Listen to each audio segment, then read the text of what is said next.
नमस्कार, सावी रेसिपीजमध्ये आपले मनापासून खूप खूप स्वागत आहे. तर आज आपण पाहणार आहोत ओल्या मटारची कच्ची चटणी.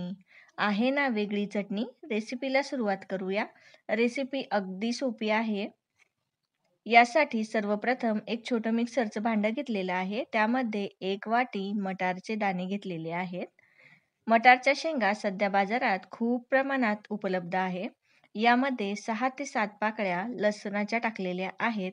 लसण आपल्या आवडीनुसार टाकायचा. आपण कितपत लसण खातो यानुसार यामध्ये पाकळ्या टाकायच्या आहे. आता अर्धा चम्मच इथे जिरे टाकलेले आहे आणि चवीनुसार एक हिरवी मिरची टाकलेली आहे. तर ही मिरची तिखट आहे त्यामुळे मी एकच वापरलेली आहे. आपण आपल्या तिखटपणानुसार मिरची वापरायची आहे. आता अर्धी वाटी स्वच्छ धुवून बारीक चिरून घेतलेली कोथिंबीर घेतलेली आहे. आता हे सर्व साहित्य मिक्सरला एकदा फिरवून घ्यायचं आहे.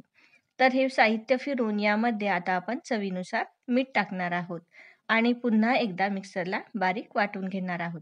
अशा प्रकारे तुम्ही बघू शकता आपली ही ताज्या मटारची अगदी पटकन तयार होणारी चटणी तयार झालेली आहे.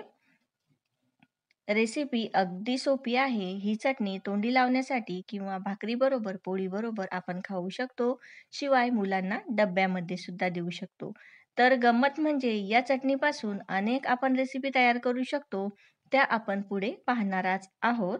तर रेसिपी पाहण्यासाठी चॅनलवर जर तुम्ही नवीन असाल तर चॅनलला जरूर सबस्क्राईब करा व सोबतचे बेल आयकॉन क्लिक करा जेणेकरून नवनवीन रेसिपींचे अपडेट तुम्हाला वेळोवेळी भेटत राहतील.